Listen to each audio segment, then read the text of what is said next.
Hey guys, I'm back with a brand new video. Today we're going to be changing the spark plugs and ignition coils on my 3.7 liter V6 2007 Jeep Commander. Anyways, this is super easy to do. It's one of the first things I did on this Jeep, and there's plenty of videos out there on how to change your spark plug. So if this doesn't do it for you, feel free to search YouTube. I'm just trying to organize what I've been doing into like a video series, and hopefully it helps somebody else just like me. Oh, by the way, I have a new channel name. It's called Chicks That Fix. Fun fact, this is not the first time that I'm changing the ignition coils and spark plugs for this Jeep Commander. Luckily, the process is pretty easy. I've gone through parts from 2 or 3 other companies, and finally I'm settling for actual Mopar ignition coils and Mopar spark plugs. According to other people's reviews in the Jeep Commander forum and elsewhere, Jeeps of this age only like original Jeep parts. First things first this time, disconnect the negative terminal.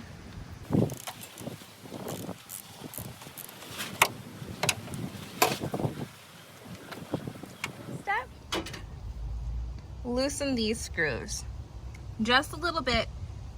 You don't want to go wild and make it come off the tracks.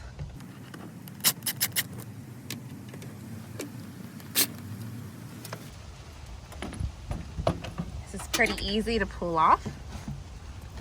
Here we go. And this side's pretty easy to pull off. Oh my gosh, did I just put these on? Yo, I said you're pretty easy to pull off. Come on. There you go. Guess we could toss those on the ground. All right, our next step. Take this sensor, give it a little twist, and pull it out. You can just drop it, it's not going anywhere. All right, step number, is this 3? I'll just stop counting. Our next step is to remove this. And it actually has 2 bolts holding it in place.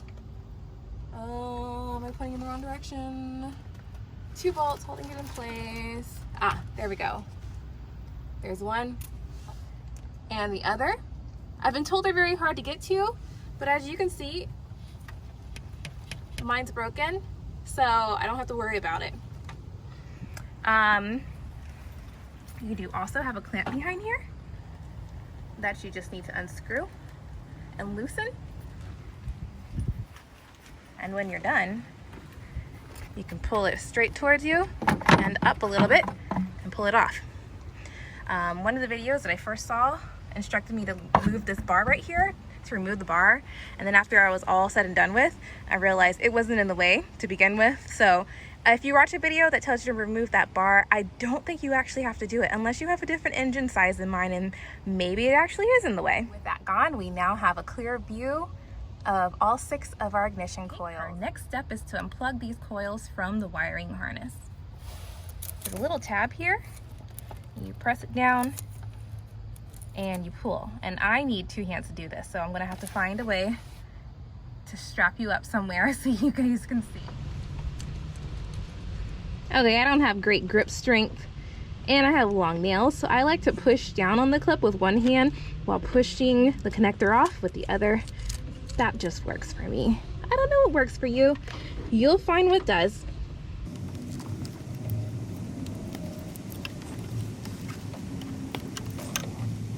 And then we do it again 3 more times on the other side.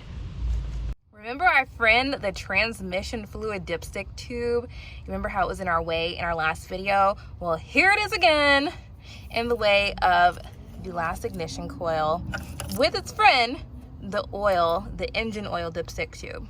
Gosh. Come on. There we go. Now my fingers are stuck.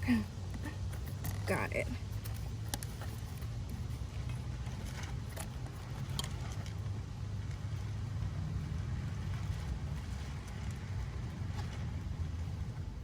Okay, and with those plugs off, you're gonna take your 10mm socket and your socket wrench and loosen up all these bolts until you can take them all the way off.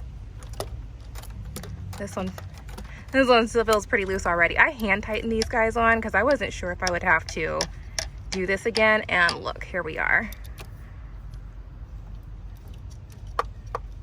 Make sure you have a good grip on your bolts. You do not want to drop them into your engine. Mine, I've dropped some before. They came out the other end. There's one in there still. Who knows where it's at? It lives there now. It's friends with the engine. The bolt removed. It's super easy to just pull straight up. You can give it a little wiggle if you need to. On the ignition coils, they're suctioned down. There we go.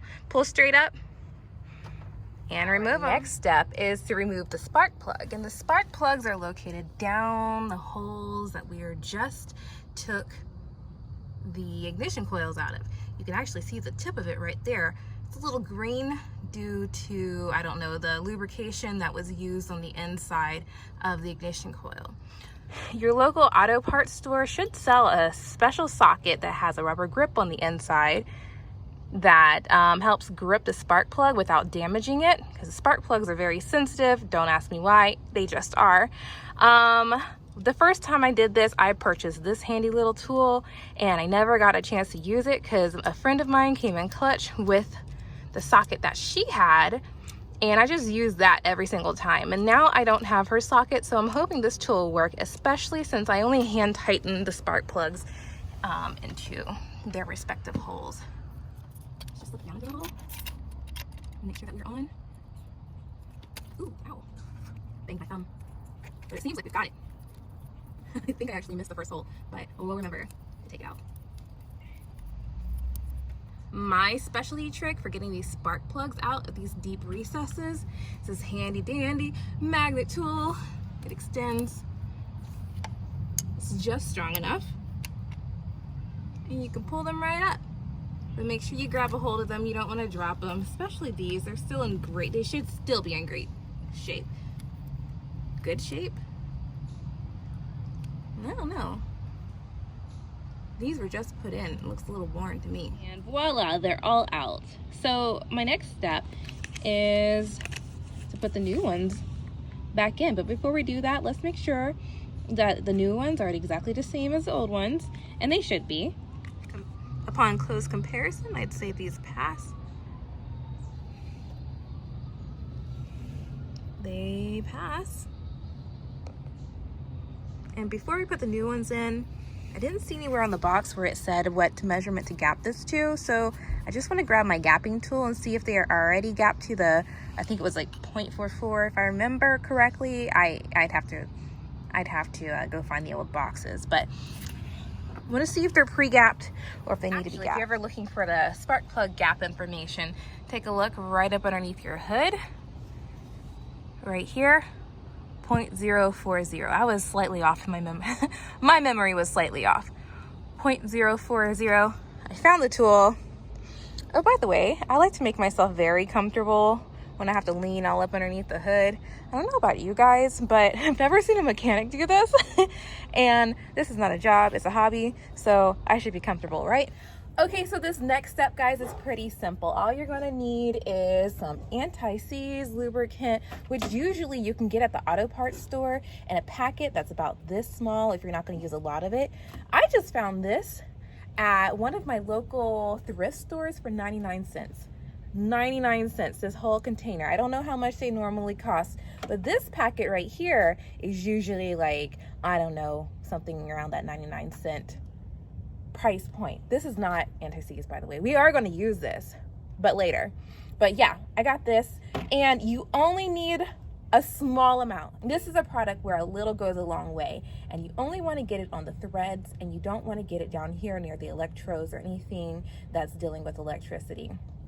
So this is definitely like a little dab will do you. A little dot on the threads.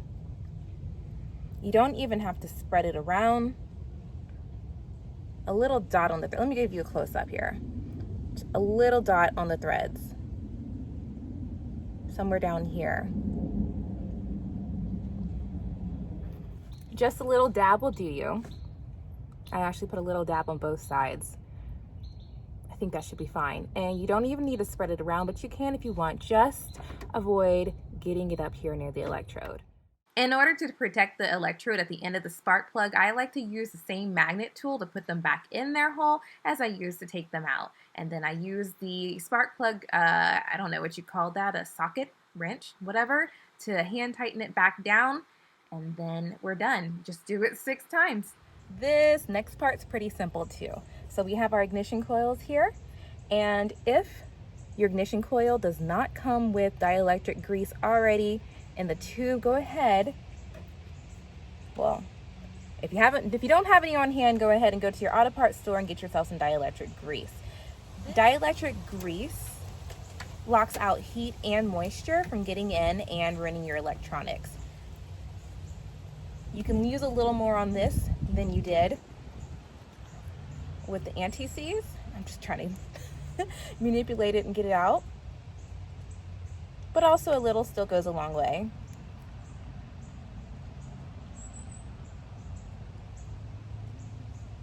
It's about as much as I'm putting in there. Before we start shoving these in any old hole, I think it's important to put these in and plug them up in order the firing order of your engine. And that can often be found right on the engine. But if not, look in your service manual or look it up online. Firing order for my engine is listed right here on the front, and it's 165432. That's great information to know, but what I didn't know is which cylinder was which. They're not exactly labeled here. I had to look that up online. My cylinders go 1, 6 is back in the back, 5 is back in the back, 4, 3, 2.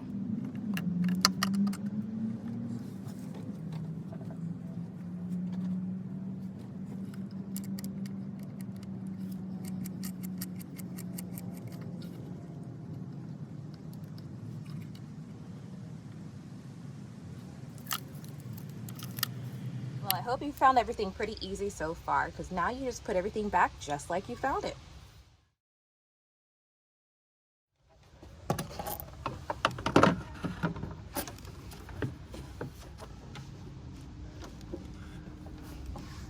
Again.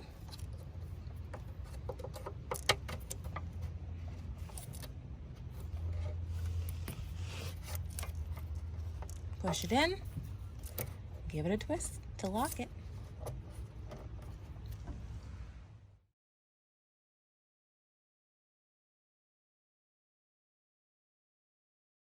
Okay, I'm nervous. Is this going to solve our last problem before I can hit the road and adventure? Let's go ahead and find out.